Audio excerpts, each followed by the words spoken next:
Facebook live में आप लोगों का स्वागत है। हम लोगों के सामने आज सबसे बड़ी समस्या ये है जिस पर के आज हम विचार करेंगे कि आखिर ये हिंसा आती कहां से है। कौन लोग हैं जो हिंसा करते हैं और भारतीय समाज में ये हिंसा के प्रति इतना आकर्षण क्यों पैदा हो रहा है। लगातार क्यों इतने वायलेंट होते चले जा रहे हैं लोग। ये गंभीर चीज है। इसे मतलब तेरी मेरी राजनीति के तहत बांट के जा सकता है।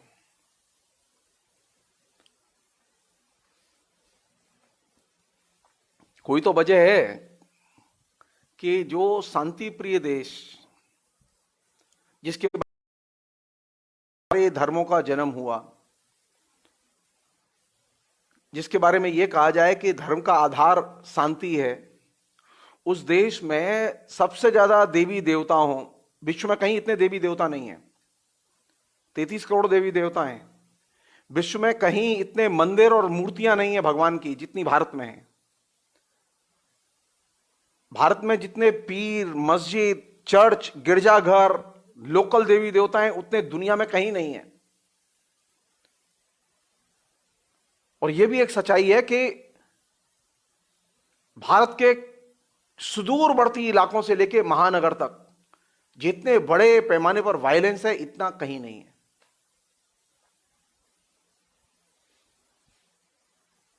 तो मेरी चिंता यह है कि आखिर ये हिंसा आती कहां से है। कौन है जो लोग हिंसा करते हैं। हिंसा के आधार की खोज, हिंसा के स्वरूप पर बातचीत हम क्यों नहीं करते।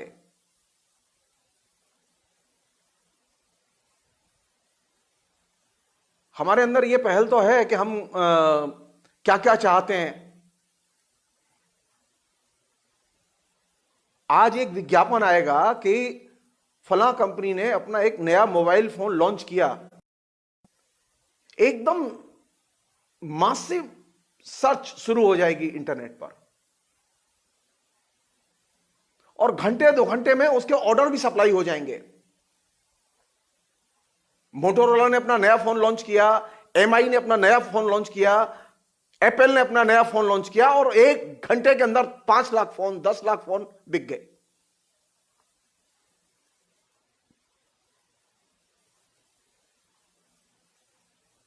लेकिन कभी क्या आपने इस तरह की बेचैनी शांति की खोज में देखी लोगों को। कभी शांति के विचारों को खोजते हुए देखा आपने लोगों को। क्या शांति इतनी बेकार की चीज है और मोबाइल इतना काम की चीज है कि मोबाइल लॉन्च होते ही हम पागल की तरह, बर्र के छत्ते की तरह दुकानों पर जाकर चिपक जाते हैं। लेकिन घर के अंदर, घर के बाहर, समाज में, देश में, दूर दराज के इलाके में अगर वायलेंस की खबर मिलती है तो हमारे अंदर कोई बेचैनी नहीं होती और हम कभी आपस में बात नहीं करते कि आखिर ये वायलेंस क्यों हो रहा है, आखिर सो इन सो घटना क्यों हुई।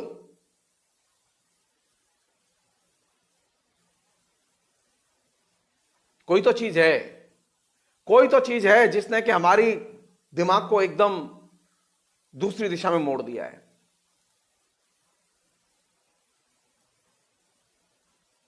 मेरे दोस्त मुझसे पूछते हैं, मेरे मंदिर भी है, पूजा वूजा भी करता हूं, ऐसा नहीं है। तो वो कहते हैं, सवाल करते हैं कि अच्छा ये बताओ तुम नास्तिक हो कि आस्तिक हो। अभी जब ये मैं प्रोग्राम कर रहा था तो इसी प्रोग्राम के दौरान मैंने एक दिन थोड़ा सा ईश्वर की बारे में कुछ बोला होगा। तो जो मेरे मित्र मुझे फोन वोन करते हैं उन्होंने अचानक फोन बंद कर दिया। मैंने फोन किया तो मेरा फोन नहीं उठाया। मुझे मालूम नहीं क्यों नहीं उठाया। मैंने 2-4 दिन फोन किया उन्हें। अंत में मुझे मालूम पड़ा एक दिन आफ्टर 10 डेज कि उन्होंने मेरा फोन इसलिए नहीं उठाया क्योंकि मैंने ये कह दिया कि मैं भगवान को नहीं मानता।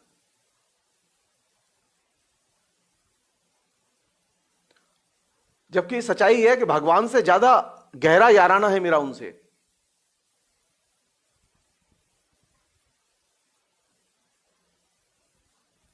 जब मेरे दोस्त जो मुझे बहुत ज्यादा प्यार करते हैं, उनकी स्थिति यह है कि मैंने अगर भगवान की जरा सी आलोचना कर दी और मैंने यह कह दिया कि मैं भगवान को नहीं मानता, तो वो मुझसे अगर बात करना बंद कर सकते, तो आप समझ सकते हैं कि समाज में असहिष्णुता किस स्तर तक पहुंच चुकी है।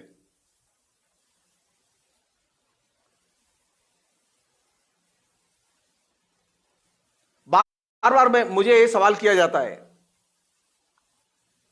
फेसबुक में, जो हमारे दोस्त अभी सामने होंगे, सुन रहे होंगे, उनको भी यह सवाल आएगा, अच्छा ये बताओ तुम नास्तिक हो कि आस्तिक हो? क्या जवाब दूं बताओ? मैं सिर्फ एक ही बात कहता हूं, यार मैं नास्तिक भी नहीं हूं, मैं आस्तिक भी नहीं हूं, मैं मनुष्य हूं। मेरा मानना यह है कि जब से यह मनुष्य की कैटेगरी आधुनिक काल के आने के साथ में उदित हुई, 19वीं शताब्दी के नवजागरण की सबसे बड़ी उपलब्धि थी मनुष्य की प्रतिष्ठा, मनुष्य की आइडेंटिटी की प्रतिष्ठा। यह पहले नहीं थी। पहले भगवान की प्रतिष्ठा थी, धर्म की प्रतिष्ठा थी, राजा रानियों के किस्से कहानियों के जरिए राजा रानियों की आइडेंटिटी की प्रतिष्ठा थी। लेकिन मनुष्य की प्रतिष्ठा जब आधुनिक काल के आगमन के साथ हुई और साहित्य में एक साइलेंट रेवोल्यूशन चला, मैं साहित्य पढ़ाता हूं, तो जिन लेखकों ने यह मूक क्रांति की कि उन्होंने साहित्य से भगवान को अपदस्थ करके मनुष्य को प्रतिष्ठित किया, उन्होंने मानव सभ्यता में बहुत बड़ी भूमिका अदा की। भगवान को अपदस्थ करना इतना आसान नहीं है, और वो भी भारत जैसे समाज में। तुलसी भी ये काम नहीं कर पाए थे, जान लीजिए, कबीर भी ये काम नहीं कर पाए थे, लेकिन यह काम भारतीय हिंदू मंडल के कवियों ने किया और लेखकों ने किया।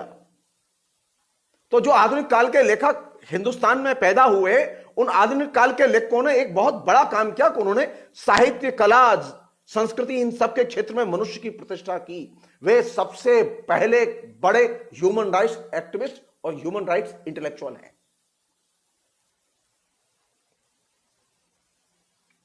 मैंने क्या सीखा साहित्य से? मैंने इतने वर्ष साहित्य पढ़ाया और पढ़ा, मैंने क्या सीखा? मैंने एक ही चीज सीखी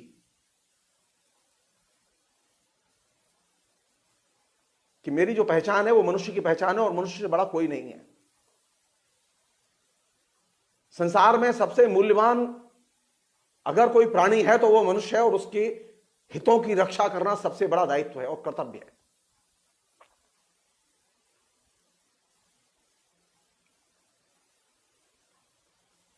तो मैं अपने दोस्तों से यही कहता हूं, हंस के कहता हूं कि मैं न नास्तिक हूं न आस्तिक हूं। मैं कौन हूं? मैं मनुष्य हूं।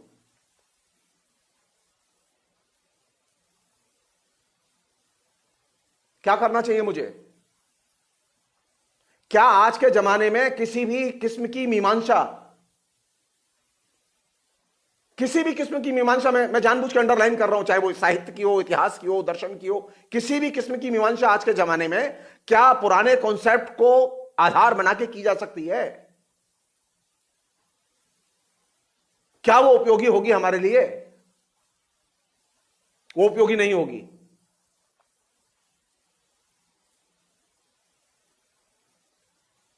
तो हिंसा कहां से आती है? हिंसा की शुरुआत कहां से होती है?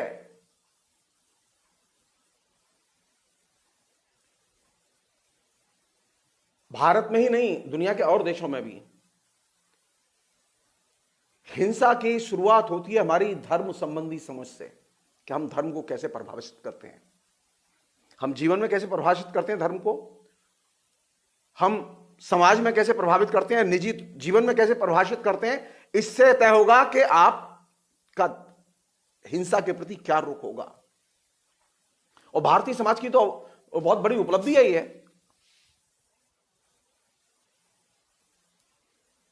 क्या उपलब्धि है? सबसे बड़ी उपलब्धि है वर्णाश्रम व्यवस्था। सबसे बड़ी उपलब्धि है लिंग भेद। और ये लिंग भेद और वर्णाश्रम व्यवस्था हिंसा के ये दो गोमुख हैं।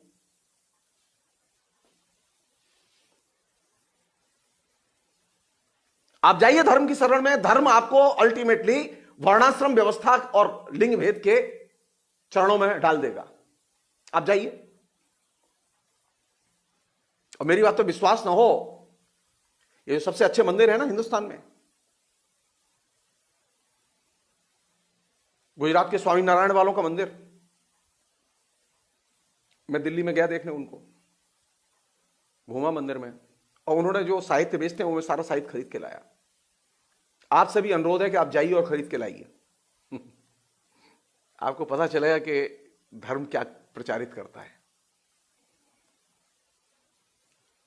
जो स्त्री संबंधी लेखन है और स्त्री संबंधी किताबें हैं, स्त्री संबंधी जो उनके विचार हैं, अगर आप उन्हें लागू कर दें तो आप तय मान लीजिए आपके घर में महाभारत छिड़ा होगा।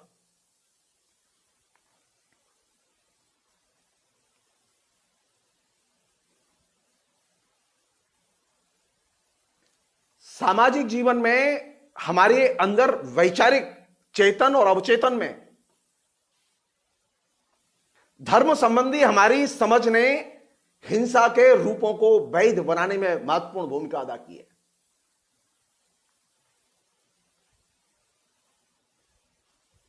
पहली जरूरत है कि आप धर्म को मनुष्य के विकास की संगति में परिभाषित करें, न कि धर्म की संगति में मनुष्य को परिभाषित करें।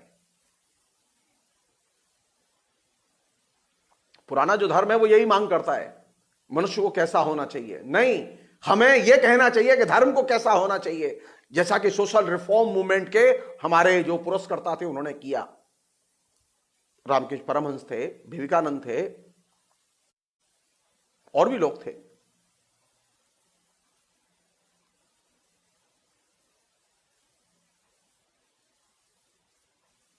यह काम अब क्यों नहीं करते हैं? यह काम हमने अब बंद क्यों कर दिया? कभी हम ध्यान देकर सोचें, सामाजिक सुधार की जितनी जरूरत होती है धार्मिक सुधार की उससे ज्यादा जरूरत होती है, क्योंकि धर्म आपकी रग रग में घुसा हुआ है। तो हमारे यहां जो हिंसा का जो सबसे बड़ा स्रोत है, जहां से वायलेंस आता है, जहां से वायलेंस को वैधता मिलती है, उसमें सबसे बड़ा स्रोत है धर्म संबंधी हमारा प्राचीन और मध्यकालीन दृष्टिकोण। हमें धर्म संबंधी प्राचीन और मध्यकालीन दृष्टिकोण को नए सिरे से परिभाषित करके उसे नवजागरण की संगति में विकसित करना होगा। हमें धर्म को भी धर्म निरपेक्ष बनाना होगा।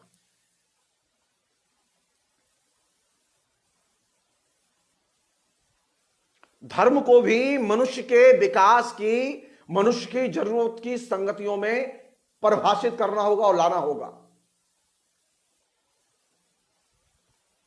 और जो ही आप ये काम करने जाएंगे तो पहला काम क्या होगा, यानी जितने भी जो वायलेंस के रूप हैं, बड़े रूप हैं जहां के वायलेंस हो रहा है, वो रूप हैं, वो कौन से रूप हैं? वो सारे के सारे भेदभाव से जुड़े हुए रूप हैं।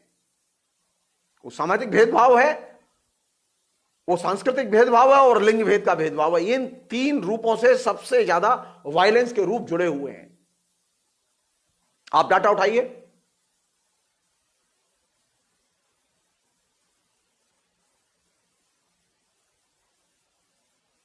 एक और चीज है, मैंने चूंकि आपके मतलब इतने देवी देवता, इतनी पूजा उपासना आराधना, इतने व्यापक पैमाने पर धर्म का नेटवर्क,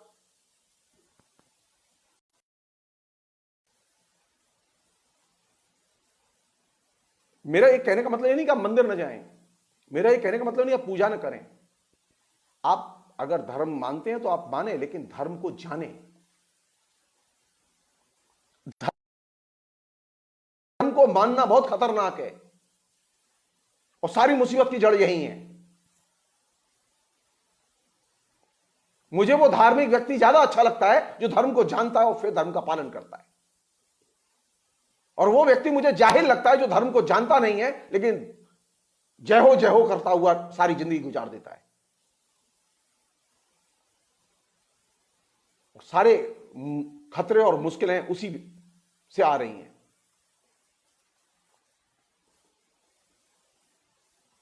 तो सामाजिक विकास के लिए कौन सा तत्व चाहिए मुझे? सामाजिक विकास के लिए, धर्म के विकास के लिए, धर्म संबंधी धारणाओं को पुनर्परिभाषित करने के लिए मुझे रामकृष्ण परमहंस और विवेकानंद का दृष्टिकोण चाहिए। मुझे राजा राम मोहन राय का दृष्टिकोण चाहिए, ब्रह्म समाज का दृष्टिकोण चाहिए, मुझे सनातनियों का दृष्टिकोण नहीं चाहिए।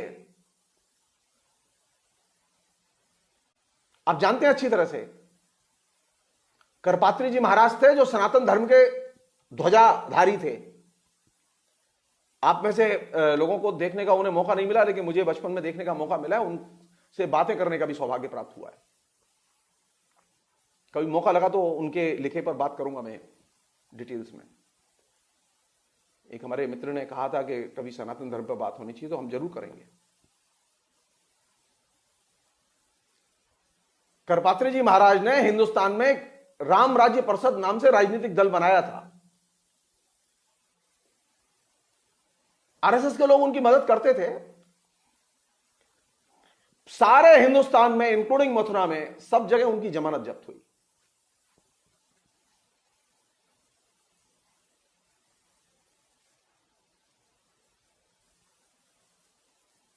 आज की डेट में भी अगर राम राज्य परिषद कागज पे कहीं होगी, अगर हो और वो मैदान में आ जाए, तो आप तय मान लीजिए आज भी उसकी जमानत जब्त हो।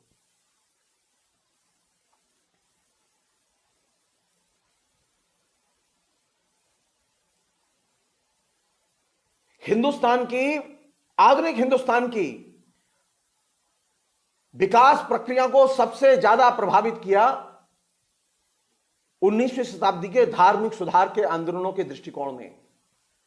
और उन दृष्टिकोण की सबसे बड़ी विशेषता क्या थी? विशेषता थी मनुष्य की प्रतिष्ठा, न कि धर्म की प्रतिष्ठा। मनुष्य बड़ा है।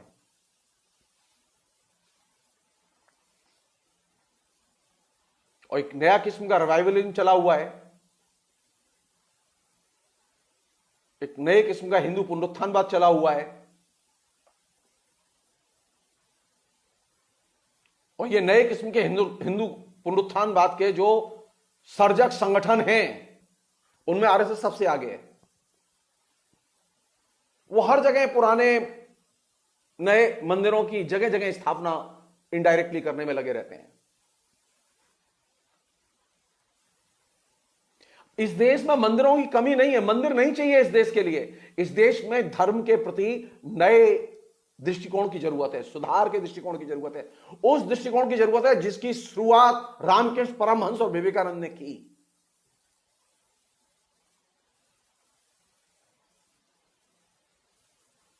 तो धर्म की जो जड़ें हैं वो कहां हैं? धर्म की जड़ें कहां हैं? आपके सामाजिक संरचनाओं में। आपने कभी सोचा इस बात को कि बंगाल में जहां पर कि रामकृष्ण परमहंस और विवेकानंद का गहरा असर रहा है, वहां पर जाति हिंसा नहीं हुई है? आप रिकॉर्ड उठा के देखिए, वहां शूद्रों पर हमले नहीं हुए शूद्र होने की वजह से। वहां दूर दूर तक आपको इस बात का एहसास ही नहीं होगा कि ये शूद्र है और ये ब्राह्मण है। कहीं कोई औने कोने में, कहीं अवचेतन में कहीं पढ़ा हो तो पढ़ा हो। मेन स्ट्रीम कल्चर जो है वो एंटी कास्ट, जाति भेदभाव के खिलाफ विकसित हुई वहां। और जो सनातन धर्म के गढ़ हैं हिंदी भाषी क्षेत्र, जो आरएसएस के गढ़ हैं हिंदी भाषी क्षेत्र, वहां सबसे ज्यादा कास्ट वायलेंस हुआ है। निचली जातियों की सबसे ज्यादा भर्त्सना, उत्पीड़न और वो हुआ। और अभी देख रहा हूं मैं एक चीज अचानक, इसे कहते हैं पाखंड।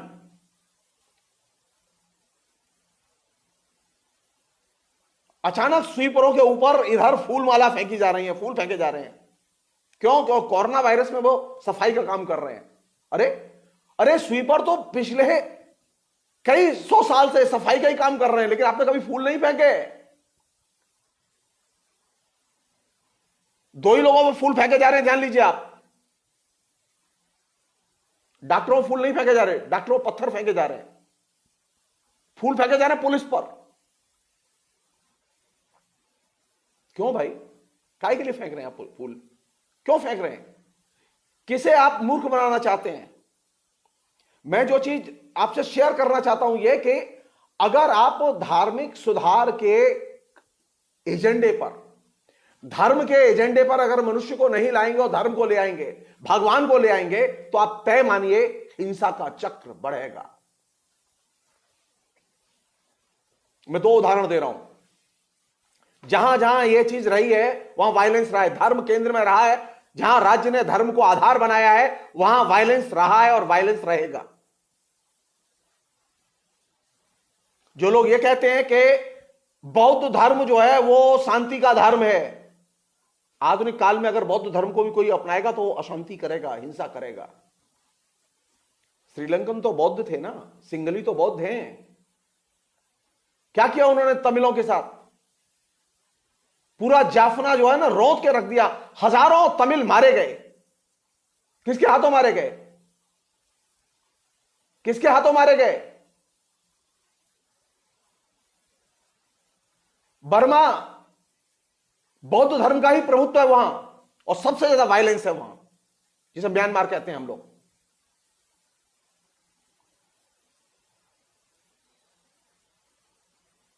ये दिमाग से निकाल दीजिए आप कि बौद्ध धर्म रहेगा तो हिंसा नहीं होगी और हिंदू धर्म रहेगा तो हिंसा होगी। नहीं, धर्म जब भी आधुनिक काल में केंद्र में आएगा मनुष्य को अपदस्थ करके, तो वायलेंस होगा।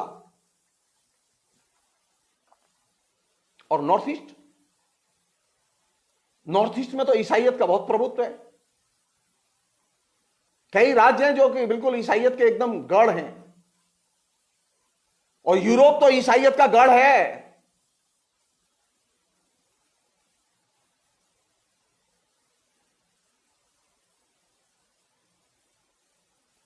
ब्रिटेन में तो ईसाइयत का वर्चस्व है ना, अमेरिका में ईसाइयत का वर्चस्व है, जर्मनी में ईसाइयत का वर्चस्व। ईसाइयत का जिन देशों में है उन देशों की सरकारों की भूमिका देखो, वे लगातार हिंसा कर रही हैं और लगातार युद्ध में लोगों को झोंक रही हैं।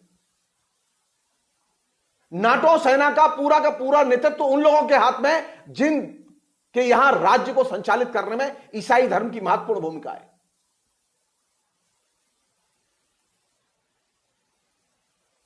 पिछले 200 साल में 500 बार युद्ध की घोषणाएं की गई और हमले किए गए, करोड़ों लोग मारे गए। हमने कभी आंख खोल के देखा ही नहीं कि हम ये धर्म को केंद्र में लाएंगे तो इससे क्या नुकसान होगा। अमेरिका में भी युद्धोन्माद को बढ़ाने में, विकसित करने में जो ईसाई फंडामेंटलिस्ट ऑर्गेनाइजेशन है उनकी बहुत महत्वपूर्ण भूमिका है। जिस तरह यहां पर फंडामेंटलिस्ट जो हिंदू ऑर्गेनाइजेशन है उनकी भूमिका है।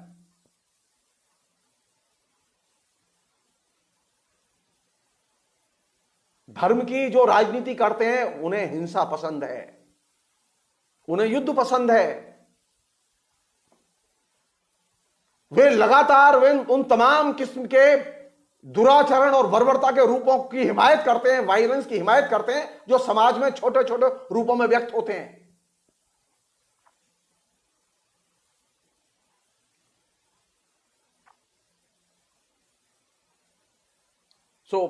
पहली चीज जिसे समझने की जरूरत है वो ये कि अगर आपको इस समाज में हिंसा को रोकना है तो आपको मनुष्य को केंद्र में लाना होगा और मनुष्य को ही केंद्र में रख के विचार करना होगा। धर्म को केंद्र में रख के विचार नहीं करना होगा। धर्म पुराने जमाने की, गए गुजरे जमाने की चीज है। धर्म हमारी पुरानी सभ्यता का हिस्सा है, वह आधुनिक सभ्यता का हिस्सा नहीं हो सकता।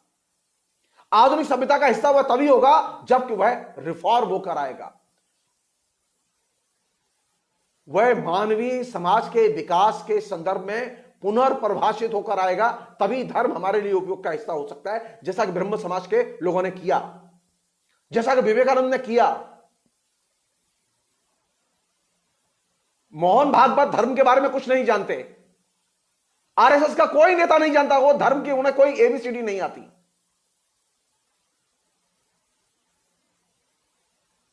उन्होंने कोई धार्मिक किताब नहीं पढ़ी, उन्हें कोई धार्मिक आचरण नहीं किया।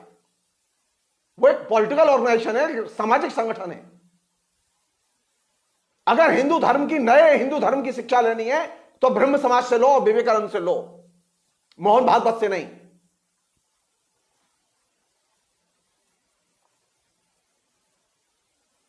लगातार हम लोगों ने एक ऐसी स्थिति पैदा की है कि अब धर्म का सबसे बड़ा स्पोक्समैन कौन?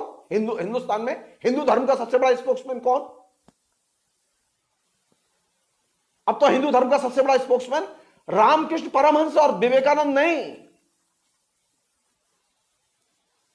राष्ट्रीय स्वयंसेवक संघ और मोहन भागवत। राष्ट्रीय स्वयंसेवक संघ और मोहन भागवत हिंदू धर्म के स्पोक्समैन नहीं हो सकते।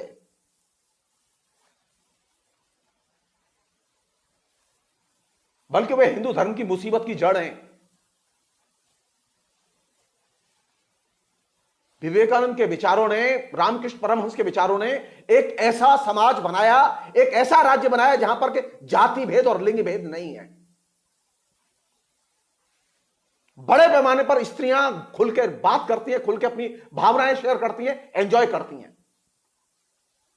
ये बंगाल है, वो भारत का हिस्सा है। वैसी उन्मुक्तता, वैसी फ्रीडम, वैसी समानता, वैसी सभ्यता आपके क्या स्थिति है? जहां हिंदू धर्म का वर्चस्व है और सोकॉल्ड सनातन हिंदू धर्म का वर्चस्व है, वहां जानते हैं गालियों का वर्चस्व है और अपमान की भाषा का वर्चस्व है। और बंगाल में आप जाइए, बंगाल में एक बार तू कह के बोलिए, खाली किसी से, एक रिक्शा वाले से भी तू कह के बोलिए तो वो अड़ जाएगा कि आपने मुझसे खराब कर क्यों बोला। एक साधारण निम्न वर्ग के बंगाली में भी, एक गरीब से गरीब बंगाली में भी भाषा की एक तमीज है, सभ्यता की एक तमीज है। और हमारे यहां जो हाईली क्वालिफाइड है, जिसके हजारों फॉलोअर हैं, वो सबसे असभ्य भाषा बोलता है।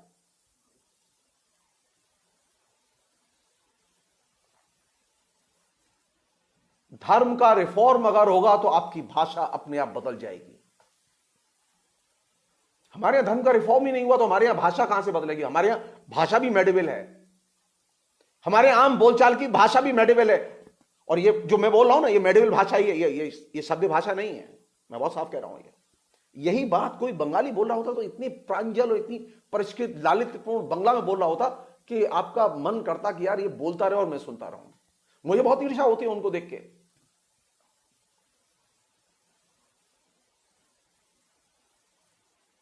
जब आप धर्म को रिफॉर्म करेंगे, जब धर्म की व्याख्या मनुष्य को केंद्र में रख के करेंगे, तो जाहिर है कि आपकी जो अभिव्यक्ति की भाषा है वो भी बदल जाएगी।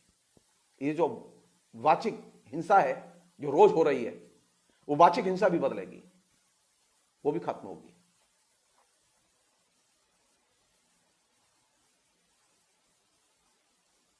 ये इंटरेस्टिंग है ये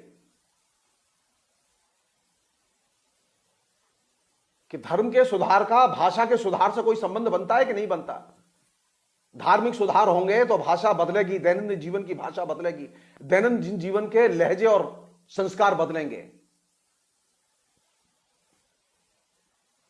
तो एक पहलू है जहां से कि वायलेंस आ रहा है, जहां वायलेंस बड़े पैमाने पर हो रहा है, वह है रिलीजियस, धर्म और धर्म संबंधी जो धारणाएं हैं, उसमें जाति भी जुड़ी हुई है, उसमें एथनिसिटी भी जुड़ी हुई है।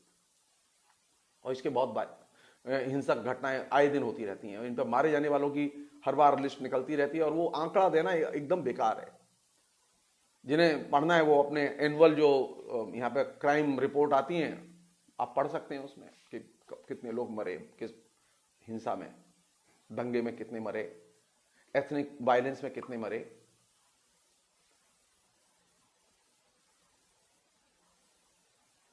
हमारे लिए कौन सी चीज जरूरी है?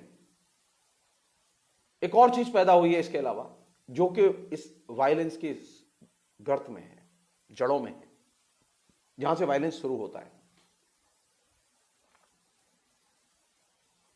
हमारे बीच में एक ऐसा वर्ग पैदा हुआ है, एक ऐसा समाज पैदा हुआ पिछले 70 साल में, जो कि एकदम स्वभाव से संविधान विरोधी है। उसे कानून पसंद नहीं है, उसे कानून की बातें भी पसंद नहीं है।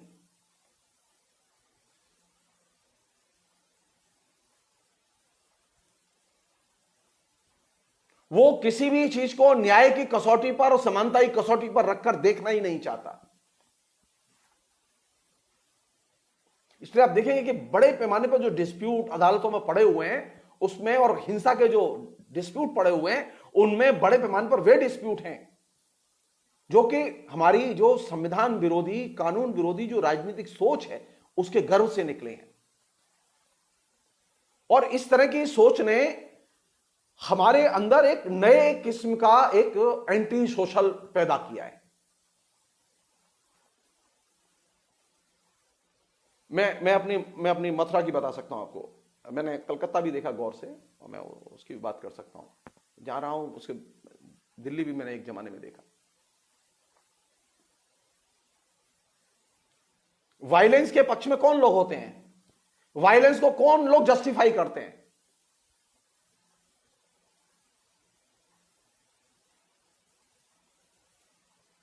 साधारण सी छोटी छोटी चीजों पर, जिन्हें कि आप लीगली, लॉजिकली आप रिजॉल्व कर सकते हैं। आए दिन फौजदारियों का होना, और फौजदारी एक केस होना, हिंसा होना, मर्डर होना, जमीन दखल होना, बेदखल होना, यह कॉमन फिनोमेना है पूरे हिंदुस्तान में, और हिंदी भाषी क्षेत्र में सबसे ज्यादा है।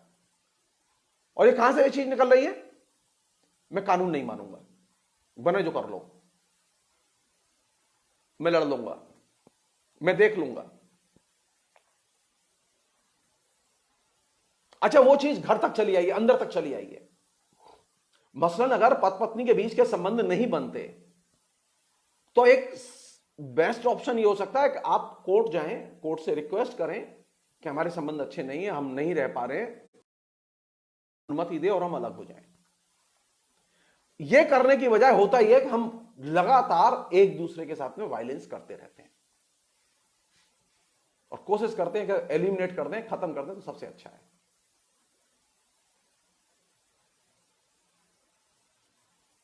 ये इस काम करने में शिक्षित लोग जितना आगे हैं, अशिक्षित लोगों में भी अब इसकी परंपरा चलने के लिए।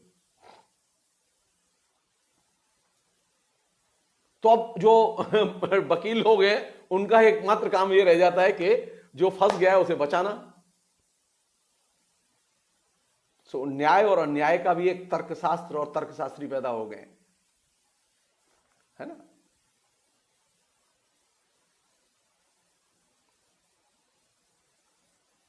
हम साधारण सी चीज मानने के लिए तैयार नहीं है कि आप जब बोलते हैं तो उससे कोई आहत भी होता है,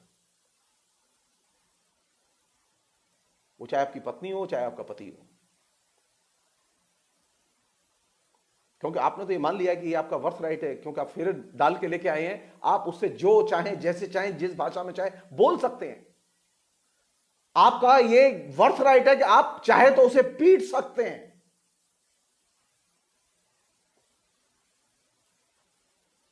ये जानते हो, ये अंदर बैठी हुई है ये चीज कि मैं कानून की नहीं मानूंगा, मैं संविधान की नहीं मानूंगा, मैं तर्क की नहीं मानूंगा, मैं जो सामने मनुष्य है उसकी नहीं मानूंगा।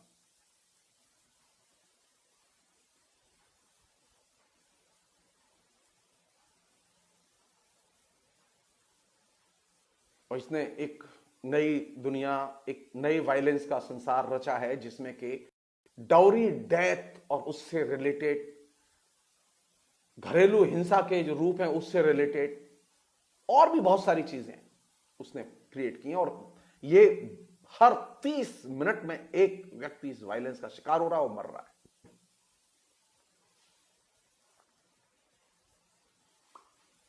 और अब तो एक सिस्टम चल निकला है, एक नया सिस्टम चल निकला है, वो जो बहुत ही इंटरेस्टिंग है वायलेंस का,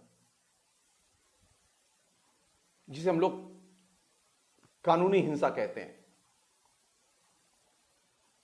आपको किसी को परेशान करना हो, आप उस पर केस लगा दीजिए साले को, और घूमता रहेगा, अपने पागल हो जाएगा। झूठे केस लगाइए, तरह तरह के केस लगाइए, उसकी जान निकल जाएगी, प्रूफ करने में अंत में आत्महत्या करेगा।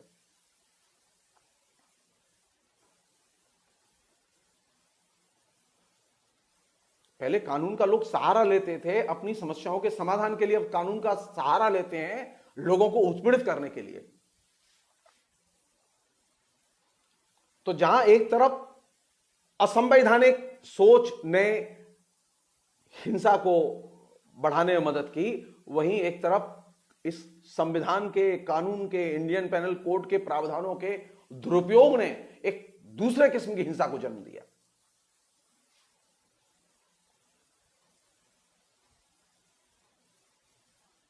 और सबसे रोचक और मजेदार हिंसा जो थर्ड फॉर्म है, बहुत ही ह्यूज फॉर्म है। आखिर जड़ें मुझे खोजनी है ना उसकी, आखिर वो आदमी इतना हिंसा के प्रति सहिष्णु क्यों है। हमारे सामान्य तौर पर जो दो चीजें हैं, एक तरफ तो यह है कि हमारे अंदर शासन करने की प्रवृत्ति बहुत है, दूसरी तरफ उपेक्षा करने की प्रवृत्ति बहुत है। और ये काम हम बचपन से अपने माता पिता के साथ में देखते आए और बड़े हुए हैं इसमें, कि हमारे इस समाज में केयरिंग कम है। ये हिंदी भाषी समाज जिसमें हम लोग रहते हैं, कोई बंगाल जाके बड़ी, जानते हैं, बंगालियों से बड़ी ईर्ष्या हुई। बंगाली महिलाएं, बंगाली पुरुष कुछ करें या ना करें, लेकिन अपने बच्चे को प्यार बहुत करते हैं और उसकी केयर बहुत करते हैं।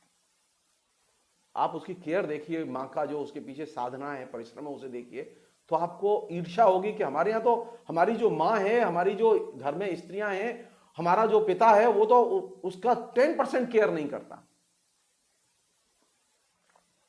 हमारे यहां शासन है या फिर दुशासन है, पिटाई है। सो हमारे यहां बच्चा बड़ा होता है या तो अवहेलना में बड़ा होता है या फिर लगातार शासन में बड़ा होता है, और लगातार उत्पीड़न और वायलेंस में बड़ा होता है। और ये घरेलू वायलेंस है जो उसके माता पिता उसके साथ करते हैं। ये वायलेंस एक्सटेंड करता है उसके स्कूल तक। अभी थोड़ा सा कानून बने हैं तो स्कूलों में वायलेंस थोड़ा सा रुका है, लेकिन ये अभी भी है जगह जगह, गांव में, छोटे छोटे कस्बों में अभी भी है ये चीज, कि शासन को में लाने के लिए, एक डिसिप्लिन पैदा करने के लिए उनका मानना है कि पीटना बेहद जरूरी है। मैं इतने दिन दिल्ली में रहा, मैं इतने दिन यहां मथुरा में पढ़ा, जन्म हुआ मेरा, बड़ा हुआ। मैंने कभी किसी को भी मतलब इतनी केयर करते बच्चों की नहीं देखा जितनी केयर करते मैंने बच्चों को की केयर करते बंगाल में औरतों को देखा। इसलिए बंगाल में बच्चों के साथ में वायलेंस नहीं होता, जनरली वायलेंस नहीं होता। कोई ना हो तो हो, माता पिता बहुत केयर करते हैं बच्चे की, उसे सामान्य तौर पर बोलना भी पसंद नहीं, बल्कि इतना केयर करते हैं कि आपको कभी कभी डर लगने लगा कि यार इतनी केयर क्यों करते हैं ये लोग। मसलन अगर बच्चे की जुलाई में परीक्षा है और अभी अप्रैल चल रहा है, तो 3 महीने पहले से ही टीवी बंद हो जाएगा, और ये पूरा एक रेड अलर्ट जारी हो जाएगा कि हमारे तो लड़के की परीक्षा है, माध्यमिक की, उच्च माध्यमिक की, और ये फला काम अब नहीं हो पाएगा क्योंकि बच्चा पढ़ता है, हमारे पास टाइम नहीं है। न मां टाइम देगी न बाप टाइम देगा बच्चे के लिए, एकदम प्रोटेक्शन की दीवार खड़ी कर देंगे वो कि बच्चा पढ़े। और हमारे यहां तो बच्चा पढ़े, उसी बीच में सारे फजीहत होगी, सारे गोरख धंधे होंगे। सो बच्चे के साथ में ये जो दुर्व्यवहार है, उसके साथ में जो ये वायलेंस है जो कि हमारे घर के अंदर है, इसने हमें वायलेंस के प्रति सहिष्णुता प्रदान करने में बहुत महत्वपूर्ण भूमिका अदा की है।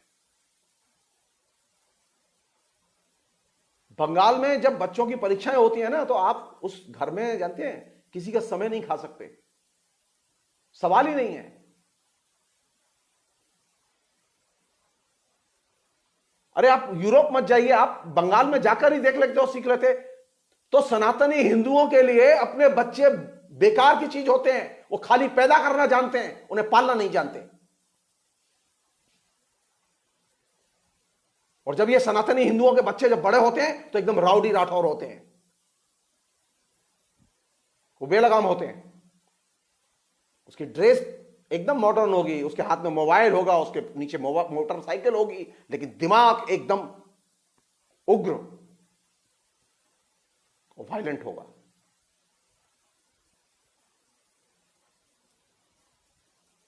क्योंकि आपने कभी अपने बच्चे की केयर नहीं की, बच्चे को कभी सिखाया नहीं और बच्चे से कभी सीखा नहीं।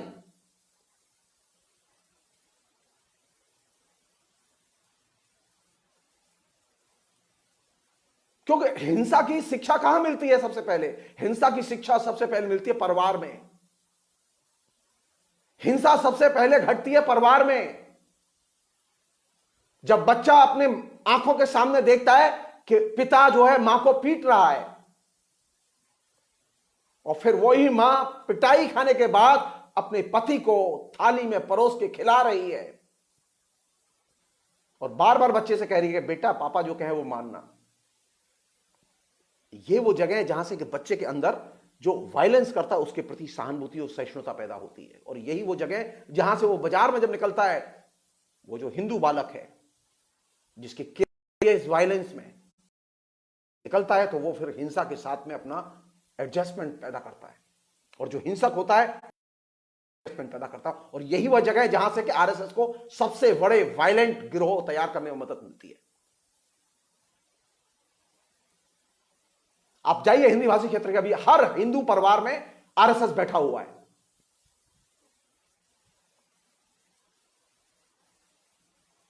और हर लड़का बार बार ये कह रहा है,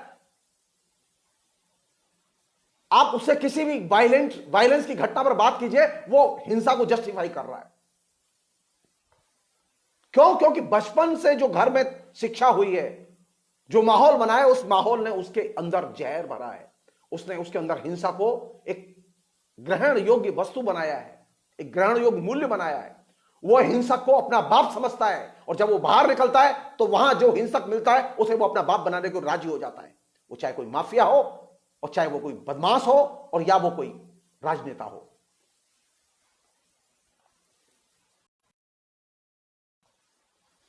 हिंसक आकाश से नहीं आते, विदेश से नहीं है, पाकिस्तान से हिंसक नहीं आए। हिंसक हमारे घर में पैदा होते हैं और हम हिंसक तैयार करते हैं, उनकी मनोदशा तैयार करते हैं।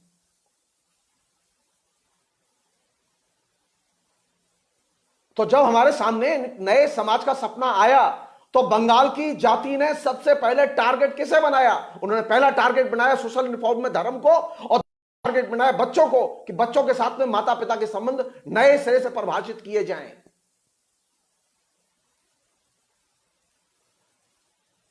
और नए जो माता पिता और नए जो बेटे बेटी तैयार हुए, उनके बीच में जो कल्चर तैयार हुई, उसने एक नए आधुनिक परिवार को जन्म दिया। हमारे यहां तो आधुनिक परिवार अभी बना ही नहीं है।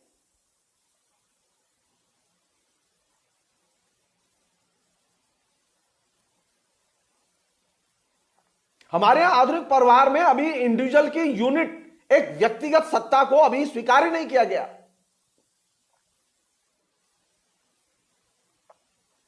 बंगाल में बाकायदा व्यक्तिगत सत्ता को स्वीकार करते हैं वो लोग। बच्चे की सत्ता है, उसकी एक ऑटोनॉमी है, उसकी परीक्षा है, उसकी तैयारी चल रही। अब 2 क्लास का बच्चा, उसकी परीक्षा की तैयारी चल रही है, माता पिता उसमें भी व्यस्त हैं। ईर्ष्या होती है देख के, केयरिंग देख के, क्योंकि हम तो कभी जीवन में ऐसी केयरिंग में बड़े ही नहीं हुए, हम जानते ही नहीं थे। मैं आपको एक छोटा सा अनुभव बता रहा हूं आपको, जो कि आपको अद्भुत लगेगा। ये जब मैं पहली बार कलकत्ता गया, और कलकत्ता जाने के बाद में मैं यूनिवर्सिटी पढ़ाने गया, कलकत्ता यूनिवर्सिटी, तो मैं मेरे यूनिवर्सिटी के सामने ही एक बच्चों का स्कूल है, हिंदू स्कूल, हिंदू कॉलेज, वहां बच्चे पढ़ते हैं। बहुत सबसे पुराना स्कूल है वो, आधुनिक शिक्षा की शुरुआत उसी स्कूल से हुई। तो मैं नया ही नया गया था, तो मैंने देखा कि इतनी औरतें क्यों खड़ी हैं सुबह। कम से कम 200-250 औरतें होंगी वहां खड़ी हुई। मुझे मालूम नहीं थी, मैं क्लास लेने चला गया, फिर लौट के आया, देखा तो फिर मैंने एक चाय वाले से पूछा, मैंने कि इतनी औरतें क्यों खड़ी हैं यहाँ? बोले बच्चों को लेके आई हैं। अब बच्चों के जब तक स्कूल खत्म नहीं होगा तब तक यहाँ बाहर बैठी रहेंगी, और बच्चों को फिर लेके स्कूल से घर जाएंगी।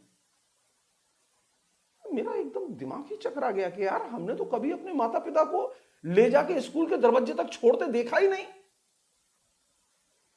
वो दरवाजे पर बैठी हुई है मां, और वह उस बच्चे को अपने हाथ से पकड़ के लेके जाएगी। आपको पूरे हिंदी भाषी क्षेत्र में यह दृश्य दिखाई नहीं देगा, लेकिन बंगाल में दिखाई देगा। आप जाइए अभी भी,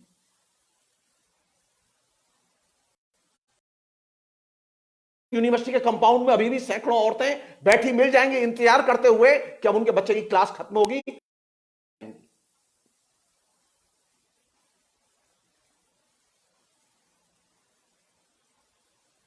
सो मॉडर्न बच्चा कैसे बनेगा? मॉडर्न बच्चा मॉडर्न केयरिंग से बनेगा। मॉडर्न बच्चा इससे नहीं बनता कि आपके घर में कितने पैसे हैं, आप बच्चे को कितना हाथ खर्च के लिए 10,000 रुपए, 20,000 रुपए, 15,000 रुपए देते हैं। आपने बढ़िया एप्पल का मोबाइल दे दिया, इससे बच्चा की केयरिंग पता नहीं चलती। बच्चे की केयरिंग पता चलती है कि आप अपना मूल्यवान समय, माता पिता अपना मूल्यवान समय कितना बच्चे के साथ खर्च करते हैं, उसको सजाने संवारने में कितना समय खर्च करते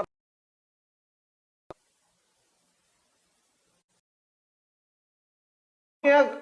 एकदम जो हिंदी भाषी क्षेत्र है, जो कि आरएसएस का रण क्षेत्र है, जहां के आरएसएस फल फूल रहा है, वहां सबसे ज्यादा खतरनाक बिंदु पैदा हुए हैं। आरएसएस ने सबसे ज्यादा बच्चे रिक्रूट यहीं किए। आरएसएस की अभी एंट्री तो अभी हुई है वहां बंगाल में, जो हाय हाय हो रही है अभी। सो इतने जो रणबांकुरे पैदा हुए हिंदी भाषी क्षेत्र में, इतने जो वायलेंट गिरोह पैदा हुए हर शहर में, लव जिहाद के नाम पर, गौ रक्षा के नाम पर, ये तमाम किस्म के जो गिरोह पैदा हुए, ये गिरोहों की जड़ कहां है? वो हमारे परिवार, उसके ढांचे, और उस ढांचे में माता पिता के अपने बच्चों के साथ संबंध में।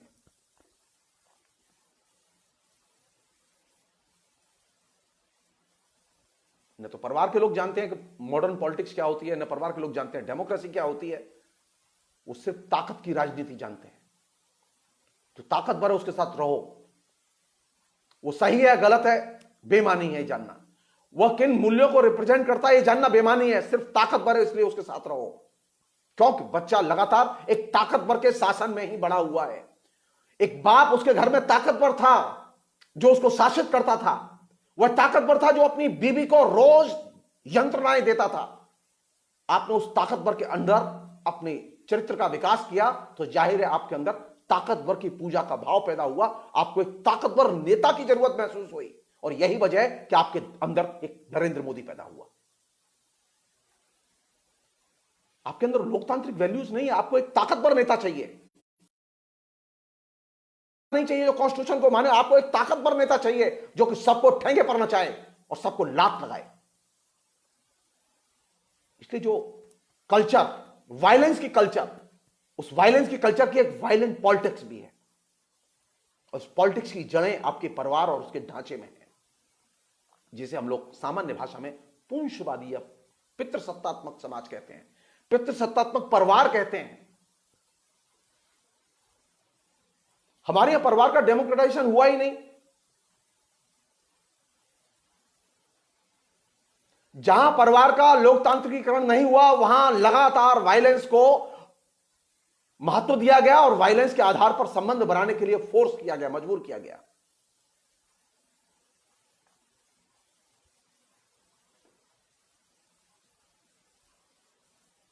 लेकिन आपने कभी इस बात को पलट के ध्यान ही नहीं। रामकृष्ण परमहंस अच्छे लगते हैं, विवेकानंद नहीं लगते। आरएसएस के लोग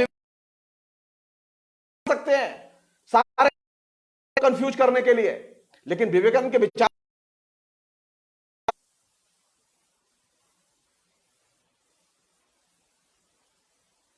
वायलेंस की जड़ें कहां है? विवेकानंद और रामकृष्ण परमहंस और की जगह दो जगह है। एक परिवार है, परिवार के लोकतांत्रिकरण की जरूरत है। परिवार में लोगों को एक व्यक्तिगत तौर पर, एक पर्सन के तौर पर मान्यता देने की जरूरत है। वहां बच्चे को भी एक पर्सन के तौर पर देखते हैं, उसकी इच्छा अनिच्छा का ख्याल करते हैं, उसे मूल्यवान समय नहीं देते। वो परिवार नष्ट हो रहे हैं। वहां ऐसा है कि हिंदी भाषी समाज की एक क्षमता है, वो दूसरों को भी प्रभावित करता है। बहुत सारी तमाम किस्म की बुरी चीजें अब बंगला समाज में भी पहुंच गई हैं। एक बंगाली समाज में घरेलू हिंसा नहीं थी, स्त्रियों का उत्पीड़न नहीं था, लेकिन हिंदी भाषी समाज में जिस तरह से बढ़ी, स्त्रियों का उत्पीड़न असर बंगला समाज पर भी पड़ा, और बंगला समाज में भी अब घरेलू हिंसा बढ़ी है।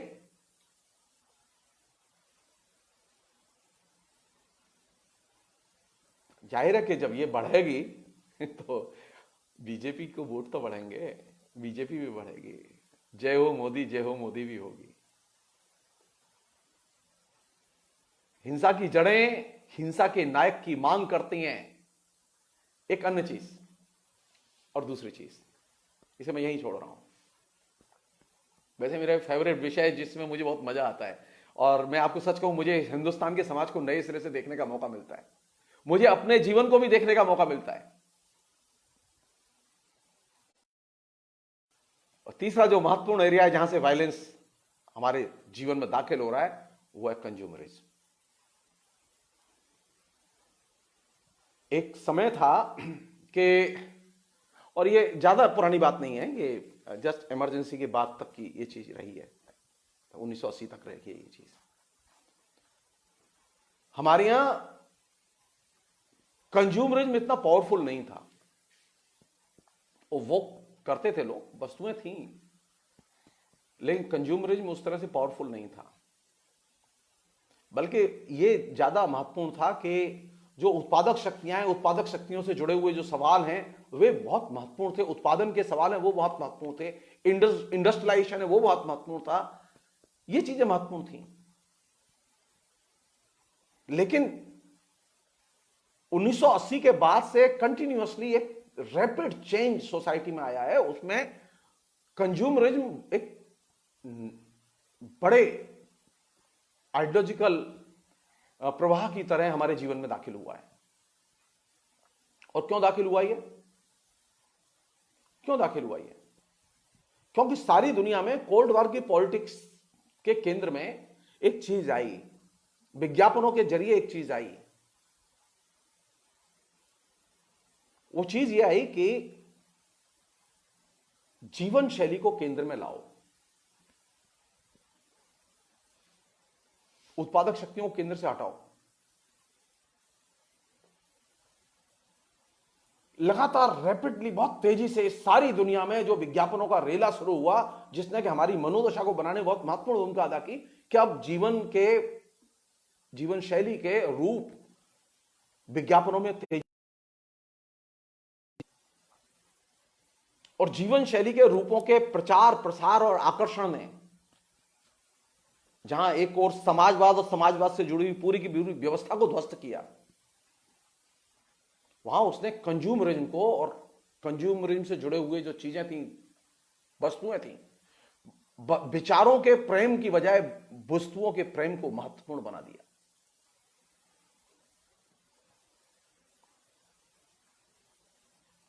और अब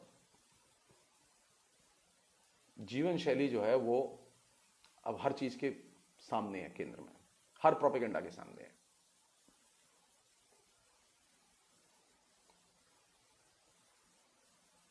सवाल यह है कि क्या मीडिया में जीवन शैली के रूप के बिना कोई कम्युनिकेशन नहीं हो सकता था? जीवन के लिए कौन सी चीज जरूरी है?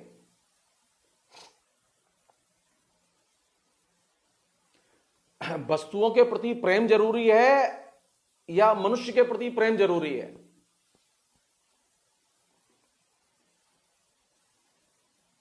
दोनों चीज एक साथ नहीं चल सकती, ध्यान रखिए। जो लोग कहेंगे नहीं साहब वस्तुओं का प्रेम भी जरूरी है, मनुष्य का प्रेम भी जरूरी है, दो चीज एक साथ नहीं चल सकती। वो जो है ना, वो कह रहीम कैसे निभे बेर केर को संग, ये बेर और केले में जो है वो दोस्ती नहीं हो सकती। आप एक ही चीज कर सकते हैं, या तो वस्तुओं से प्रेम करें या फिर मनुष्य से प्रेम करें। तो हमारे बीच में ये जीवन शैली को केंद्र में लाके ये सेंस पैदा किया गया, ये अनुभूति पैदा की गई, ये धारणा पैदा की गई कि अब हम अपने लिए, हमारी कौन सी चीज महत्वपूर्ण है? हमारी इच्छाएं महत्वपूर्ण है। मनुष्य पहले भी था, लेकिन उसकी इच्छाएं इतनी प्रबल नहीं थी कि वो अपनी इच्छा के लिए सब कुछ कुर्बान करने को तैयार हो जाए। और इच्छाओं की पूर्ति के लिए विकल्प किसे बनाया गया? पूरी हो सकती है यदि आपके पास में फला फला वस्तु हो। सो इच्छाओं की एक पहले तो बाढ़ पैदा की गई, इच्छाओं को जागृत किया गया, और फिर इच्छाओं को जागृत करने के लिए लगातार वस्तुओं की मांग पैदा की गई और वस्तुओं की खपत पर जोर दिया गया।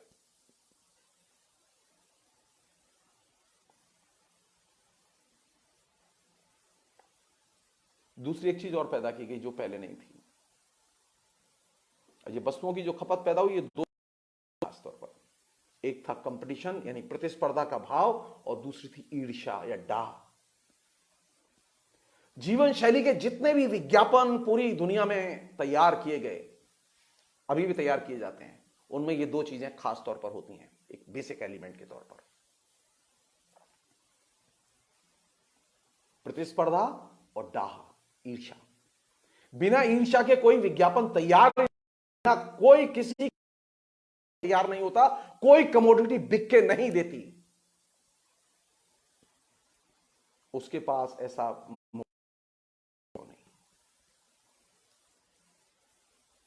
वो जो लोकप्रिय है ना, उसकी साड़ी से मेरी साड़ी सफेद क्यों है, ये जो बेसिक इसमें जो एटीट्यूड है, वो एटीट्यूड है कंपटीशन का एटीट्यूड और ईर्ष्या का एटीट्यूड। ये प्रतिस्पर्धा और ईर्ष्या के संस्कार ने हमारी जो बुद्धि है उसको एकदम अधमरा कर रखा है। अब हम हर व्यक्ति से, चाहे वो कोई भी हो, चाहे वो शिक्षक हो, विद्यार्थी हो, पत्नी हो, पति हो, मां हो, बाप हो, हर एक व्यक्ति से जब बात करते हैं तो हमारे अंदर सिर्फ प्रतिस्पर्धा का भाव रहता है। हम सिर्फ उससे आगे निकलना चाहते हैं या सिद्ध करना चाहते हैं हम आगे निकल गए हैं, या फिर हम कॉम्प्लेक्स में रहते हैं कि हम क्यों नहीं निकल पाए, यह भी एक है। तो बेस्ट कोल्ड वार की पॉलिटिक्स का सबसे बड़ा कंट्रीब्यूशन जिसने कि पूरे के पूरे सोशलिस्ट सिस्टम को खत्म कर दिया, उसका दूसरा कोल्ड वार के पूरी पॉलिटिक्स और कल्चरल पॉलिटिक्स का, जिसे मैं अपनी सामान्य भाषा में कहूं, सारी दुनिया के लोगों का अमेरिकीकरण करने में इस बीज मंत्र ने सबसे बड़ी भूमिका अदा की। अब हमें अमेरिका अच्छा लगने लगा। सिर्फ जीवन शैली बीच में आई केंद्र में विज्ञापन के, और जीवन शैली ने दो चीजों को हमारे जेहन में उतारा, कंपटीशन और ईर्ष्या। और अब हमारा आदर्श कौन सा है सारी दुनिया में? अमेरिका। अमेरिकीकरण की कल्चर हमारे जेहन में उतार दी गई कि जब आप अमेरिकीकरण की कल्चर का और ये प्रतिस्पर्धा और ईर्ष्या, ये दो भाव के जब आप टारगेट में आ गए और इसको आप अपना भाव बना बैठे, तो अब आप तय मान लीजिए आप प्रतिक्षण वायलेंट होंगे। आपकी कोई भी क्रिया और प्रतिक्रिया बिना हिंसा के संभव नहीं है।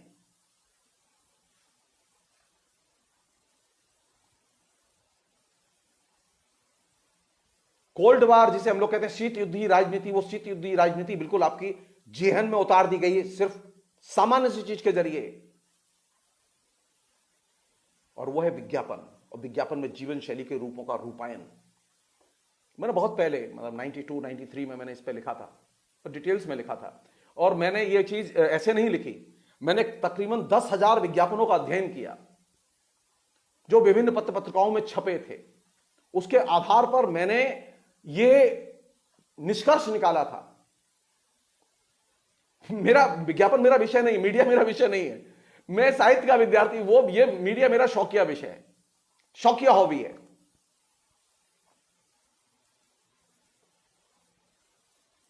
तो आखिर हम इतने जानवर कैसे बने, इतने हिंसक कैसे बने? इन दो चीजों की वजह से बने, प्रतिस्पर्धा और जो प्रतिस्पर्धा आई उसने हमारे अंदर एक खास तरह का कल्ट पैदा किया। और यह प्रतिस्पर्धा खाली एक जगह शामिल नहीं, अब यह प्रतिस्पर्धा धर्म में भी शामिल हो गई, समाज में भी शामिल हो गई, हर चीज में शामिल हो गई। अब धर्म ही प्रतिस्पर्धा करने लगे, मेरा धर्म उससे श्रेष्ठ, मेरी देवी उससे बड़ी। एक देवी देवताओं में, धर्म में प्रतिस्पर्धा का भाव नहीं था, लेकिन इस प्रतिस्पर्धा के भाव को सबसे ज्यादा पैदा किया इस कोल्ड वार की पॉलिटिक्स ने। ये जो बार बार आता है ना, हिंदू धर्म श्रेष्ठ है मुसलमानों से, इस्लाम से, हिंदू धर्म श्रेष्ठ है फला फला से।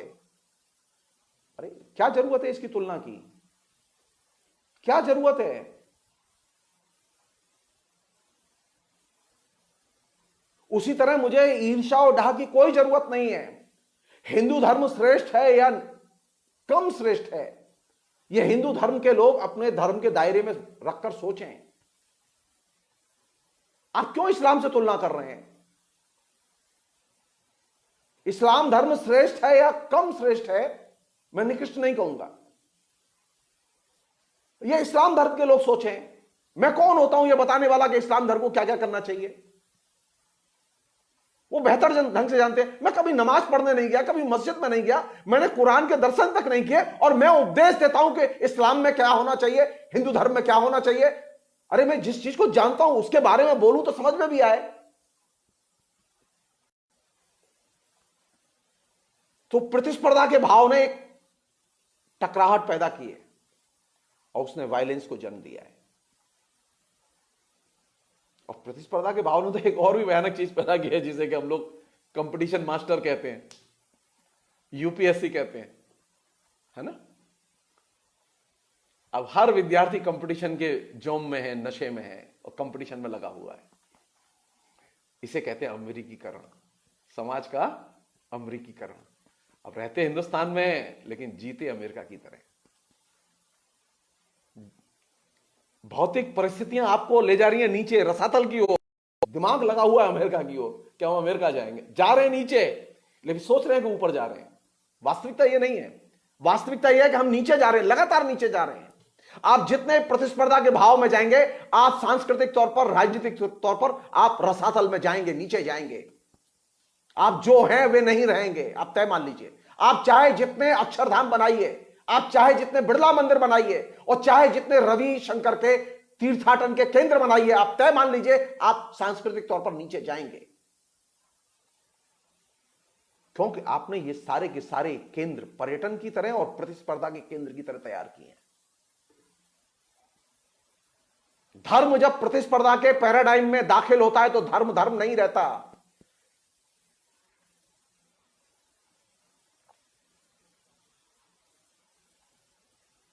व्यक्ति जब प्रतिस्पर्धा के पैराडाइम में दाखिल होता है तो वह फिर व्यक्ति नहीं रहता, उसे अब येन केन प्रकारेण विजय हासिल करनी होती है, और जो जीता वही सिकंदर।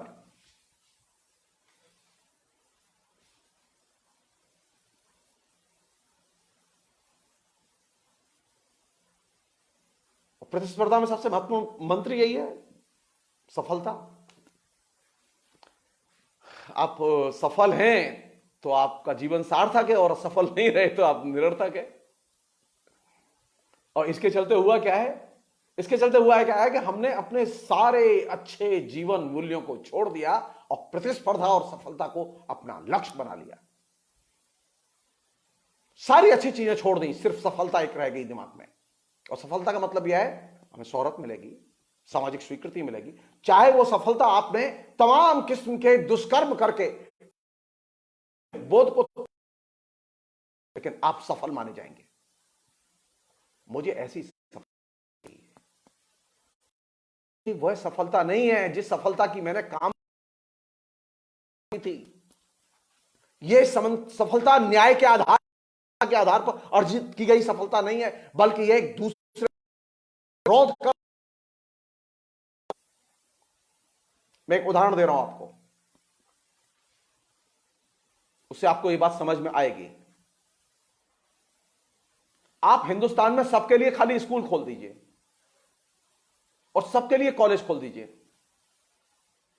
भारत सरकार कर दे खाली इतना काम कि हर 2 किलोमीटर पर स्कूल रहेगा और हर 5 किलोमीटर, जिस दिन स्कूल कॉलेज खुल जाएंगे उस दिन यूनिवर्सिटी के कॉलेज और प्रोफेसर जो बंद हो जाएंगे क्योंकि उनके पास पैसे नहीं है। हमारी तनख्वाह आती है इसलिए क्योंकि उनके लिए स्कूल और कॉलेज नहीं है। आप जान लीजिए, हमारी तनख्वाह इसलिए नहीं आती कि भारत सरकार देती है, इसलिए आती है क्योंकि हम दूसरे के हक को छीनकर तनख्वाह पाते हैं। क्योंकि भारत में करोड़ों लोग ऐसे हैं जिनके पास में स्कूल नहीं है, कॉलेज नहीं है। उनकी हम कोई चिंता नहीं करते। सामाजिक विकास की परंपरा में, प्रक्रिया में वे लोग पीछे छूट गए हैं। अब कहां पहुंचे हम लोग? दुर्योग से कोरोना आ गया, क्या होगा? शिक्षा कैसी होगी? कोरोना के बाद शिक्षा कैसी होगी?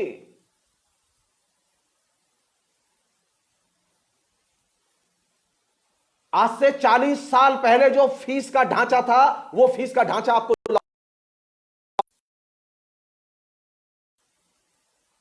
कलकत्ता विश्वविद्यालय में फीस थी 10 रुपया।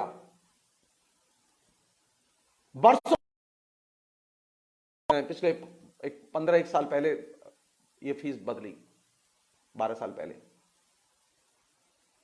10 रुपया फीस थी, 10 रुपया फीस। ये जिस पर जेएनयू के लिए हल्ला कर रहे थे ना लोग अभी, कि जेएनयू के लड़के 10 रुपए में रहेंगे। जेएनयू के लड़कों के लिए पूरे साल भर में बिजली पानी का खर्चा करने के लिए सिर्फ 12 करोड़ रुपए की जरूरत थी केंद्र सरकार को। लड़कों के ऊपर फीस का ढांचा बढ़ा के रख दिया गया, 2-2 हजार। कितनी जरूरत थी? सिर्फ 12 करोड़ रुपया। और अभी 2 दिन पहले अखबारों में खबर आई, आपके बीच में खबर आई है कि वो जो 50 डिफॉल्टर हैं जिनके पास में 65,000 करोड़ रुपए से ज्यादा पैसे वो बैंक से ले गए, वो सारे पैसे सधन्यवाद माफ कर दिए गए। अरे इन 65,000 करोड़ों में तो जेएनयू के बच्चे 5 साल पढ़ लेते।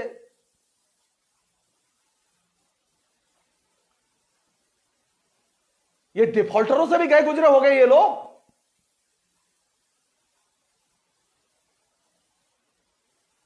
टारगेट कहां है हमारा? मैं फिर सबको शिक्षकों के लिए तनख्वाह देने के लिए पैसे नहीं होंगे सरकार के पास।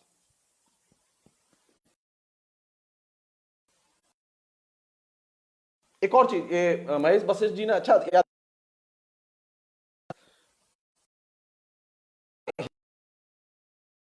वायलेंस का एक और एरिया है। वो एरिया क्या है कि ये जो हमारी जो शिक्षा है ना, जो स्कूल कॉलेज में हम लोग पढ़ते हैं, उसकी स्थिति है कि वहां कोई जगह नहीं है, पाठ्यक्रम में कला नहीं है कहीं। मतलब आपको मैं एक वास्तविकता बताऊं, अभी तो खैर लॉकडाउन चल रहा है, लेकिन जब मेरे दरवाजे और सबसे बेसुरे गान जो है, धार्मिक गान जो लड्डू लगते हैं सुनने में, और जब वो पूरे रेले के साथ में वो आते हैं अपने गुजराती लोग, और वो धार्मिक गान गाते हुए लोग आते हैं जो यहाँ के लोकल लोग हैं, तो अच्छे से गाना भी नहीं आता कि प्रॉपर कोई शिक्षा दीक्षा नहीं है। तो आपकी शिक्षा के ढांचे में अगर कल्चर दाखिल ही नहीं होगी, मैंने कलकत्ते में ये चीज नोटिस की, कलकत्ते में अच्छे अच्छे शिक्षक आपको गलियों में मिलेंगे, बढ़िया म्यूजिक के फर्स्ट क्लास शिक्षक। मथुरा में ये अवेलेबल नहीं है, शिक्षक हैं लेकिन वो खुद भी जो है बड़ा बेसुरा गाते हैं। तो जो बेसुरा खुद गाता है, जिसे खुद संगीत का ज्ञान नहीं है, वो अच्छा विद्यार्थी कैसे तैयार करेगा?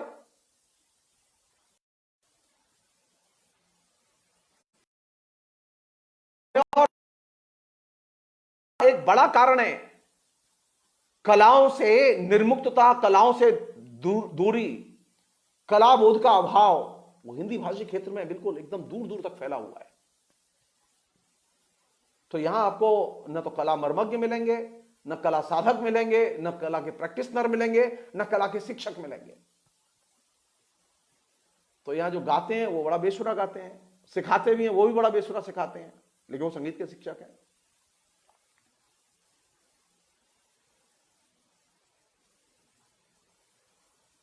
तो हिंसा से निपटने के लिए यह जरूरी है कि हम कला बोध भी पैदा करें। उसमें नाटक भी एक हिस्सा है। हिंदी भाषी क्षेत्र के नाटक की क्या हालत है मैं नहीं जानता जो मेरी जानकारी बहुत खराब है, क्योंकि मैंने एनएसडी के नाटक देखे हैं। वहां एक जमाने में मैं जब जेएनयू में पढ़ता था तो एनएसडी के नाटकों के लिए हालत ये थी कि जो 79, 80, 81 मतलब 86, 87, 88 तक मैं रहा हूं दिल्ली। तो अगर 4 दिन किसी नाटक का शो होना है तो 4 दिन भरना बहुत मुश्किल है। हाँ, लेकिन सप्रू हाउस में जो चढ़ी जवानी बुड्ढेनू टाइप जो पंजाबी नाटक थे, उसका नाट्य भरा रहता था। यानी बाजारू कल्चर के लिए हमारे पास में इफरात में दर्शक है नाटकों के लिए। अच्छे नाटकों के लिए। जिन नाटकों में अच्छे, उनको दर्शक जुटाना मुश्किल पड़ता है। बंगाल में,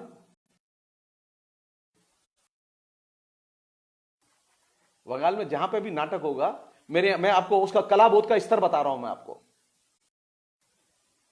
मेरे एक नौकरानी काम करती थी,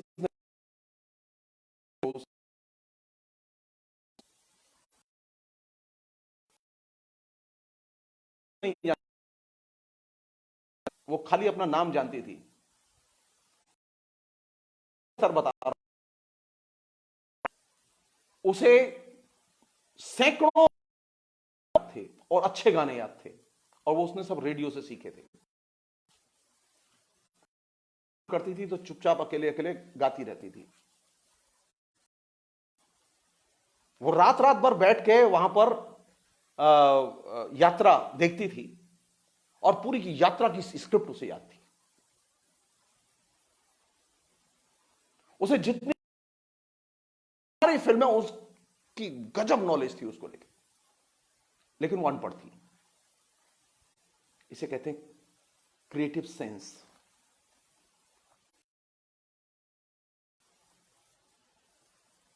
सो सारा जो जोर है वो किस बात पर है? आखिरी चीज कह के मैं इसे यहीं रोकूंगा। मैं आखिरी चीज जिसने के वायलेंस को वैध बनाया, वो ये है कि मीडिया में जो वायलेंस का जो कवरेज है, मैं उस पर बहुत लिख चुका हूं पहले, आप लोग ने पढ़ा होगा, और नहीं पढ़ा हो तो आप पढ़ सकते हैं, मेरे ब्लॉग में वो है आर्टिकल्स। मीडिया में एक बड़े पैमाने पर वायलेंस का कवरेज है, जो वायलेंस के पक्ष में है, वायलेंस को जस्टिफाई करते हुए। जो वायलेंस का कवरेज आता है और वायलेंस को जस्टिफाई करते कवरेज आता है, तो उसके अंदर वायलेंस का सत्य जानने की कोई रुचि नहीं होती।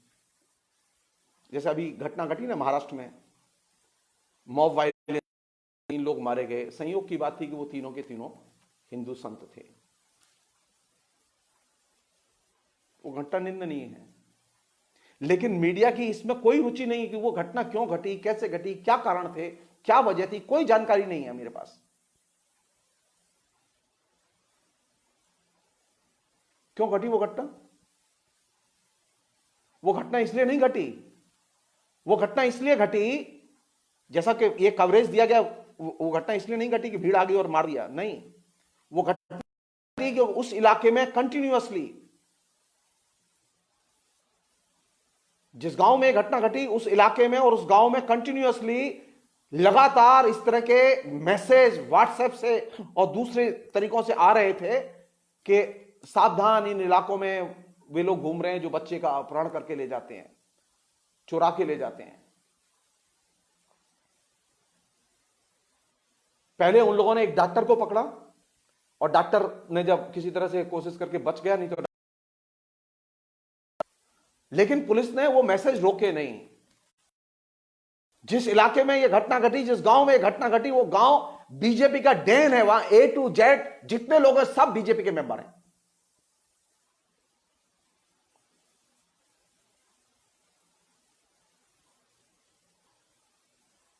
जो लोग सारे के सारे लोग पकड़े गए,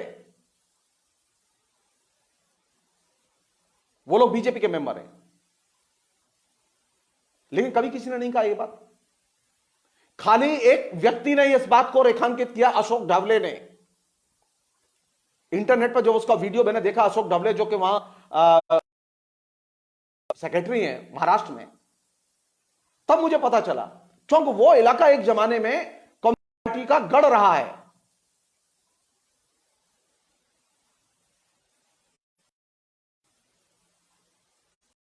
तो जब वायलेंस की कोई घटना घटती है तो मीडिया की रुचि वायलेंस के कारण और उसके पीछे जो सक्रिय लोग हैं उनको आइडेंटिफाई करने में नहीं होती।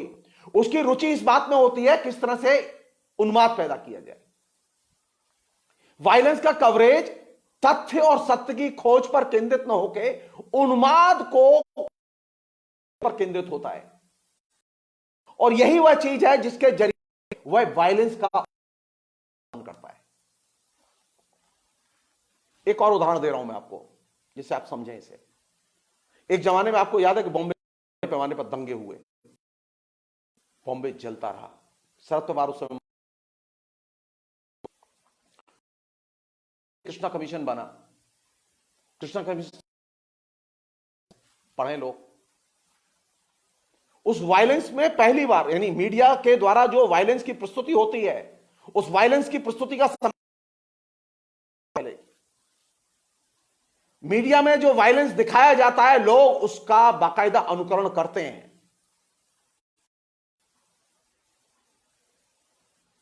अगर वायलेंस क्लोजअप में दिखाया जाएगा तो वह अनुकरण तेजी से पैदा करेगा। हमने कभी ध्यान ही नहीं दिया इस बात पर कि सिनेमा में जब वायलेंस होता है तो वो क्लोजअप में होता है या दूर से लॉन्ग शॉट में होता है। कृष्णा कमीशन ने इस बात को रेखांकित किया कि लगातार जो बॉम्बे में वायलेंस हुए, उसमें जो चीजें आई सामने, उस वायलेंस में जो चीजें आई सामने, जो देखी गई, वो पैटर्न वही था। सिनेमा में जैसे वायलेंस दिखाया गया, ठीक उसी तरह वायलेंस को नीचे परफॉर्म किया गया।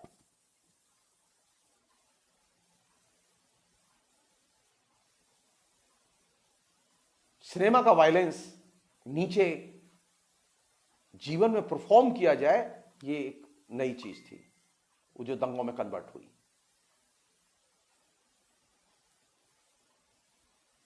तो मीडिया की हिंसा वो तत्काल नहीं दिखाई देती है। मीडिया का हिंसा जो है ना, स्लो पॉइजन है, वो धीरे धीरे चलता रहता है दिमाग में, कंटिन्यूअसली आता रहता है।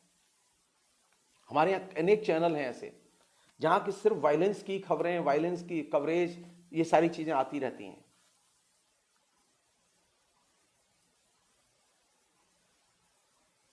सो वायलेंस का कवरेज दो चीजें आपके बीच में क्रिएट करता है, एक है उन्माद और दूसरा है इरेशनलिटी। और ये कवरेज एकदम बहुत तेज गति से चल रहा है। एक जमाने में, मुझे अब मालूम नहीं, मैं तो वर्षों से, मतलब पिछले 6 साल से तो मैंने टीवी देखना ही बंद कर दिया है। एक जमाने में वो एक्शन टीवी आता था, मैं देखता था उसे, और उसके अंदर एक कल्ट सीरियल्स आते थे, फिल्में आती थी, जो लैटिन अमेरिकी जो गैंगस्टर्स हैं, खासतौर पर ड्रग माफिया हैं, कार्टेल हैं, उनके ऊपर जो केंद्रित जो चीजें आती थी, जो किस तरह का वायलेंस करते हैं वो लोग, वो देखने के बाद में मेरी बहुत सारी शिक्षा हुई उसमें। वायलेंस का देखना, वायलेंस का कंज्यूम करना कंटिन्यूअसली एक खास तरह का एडिक्शन पैदा करता है। कलात्मक फिल्म का एडिक्शन में एडिक्शन नहीं पैदा होता, दिक्कत ये है। वायलेंस देखने के बाद में एडिक्शन पैदा होता है, आपको लगातार फिर उस तरह की चीजों की जरूरत होती है। आप देखिए, अमिताभ बच्चन अभी भी है, लेकिन अमिताभ बच्चन की वे फिल्में पिटी हैं जो वायलेंस के बिना बनी, वे हिट नहीं कर पाई, वे बाजार में पैसा नहीं वसूल कर पाई। वे फिल्में हिट की जो वायलेंस की थी, जिसमें वो angry young man so called. Violence सबसे ज्यादा बिकाऊ कमोडिटी है सिनेमा में, टेलीविजन सीरियल्स में। टेलीविजन सीरियल्स और ये जो अभी जो नया जो आया है, जो सीरीज टीवी, इसमें वायलेंस सबसे ज्यादा बिकने वाली कमोडिटी है, क्योंकि वह हमें जल्दी आकर्षित करती है, क्योंकि वह हमारे जो वायलेंट जो इंस्टिंक्ट है,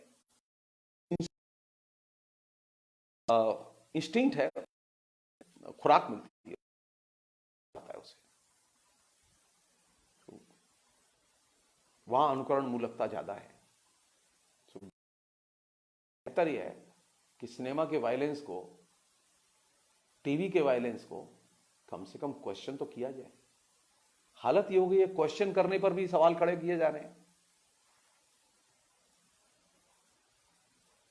टीवी के कवरेज में, न्यूज के कवरेज में वायलेंस को बाकायदा प्लांट करके प्रक्षेपित किया जा रहा है और लोगों को वायलेंस के लिए प्रवोक किया जा रहा है। और यह फिनोमेना कब से शुरू हुआ?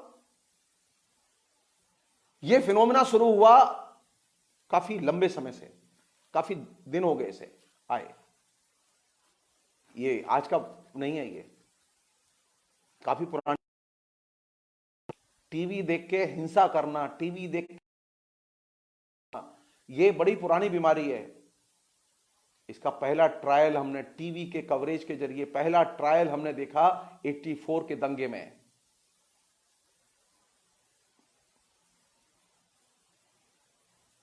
रंगनाथ मिश्रा कमीशन की रिपोर्ट में उसके डिटेल्स हैं।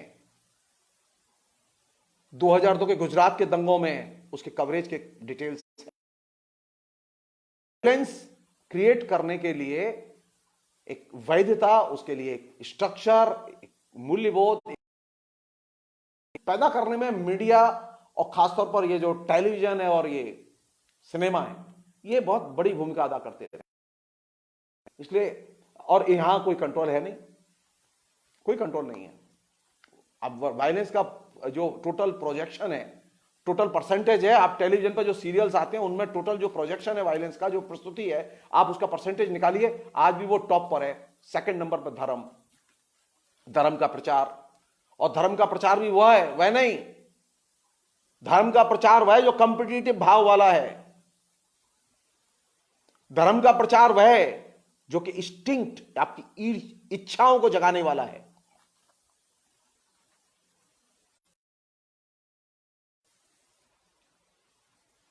और जब आप धर्म की कोई इच्छाओं को जगाएंगे धर्म के नाम पर,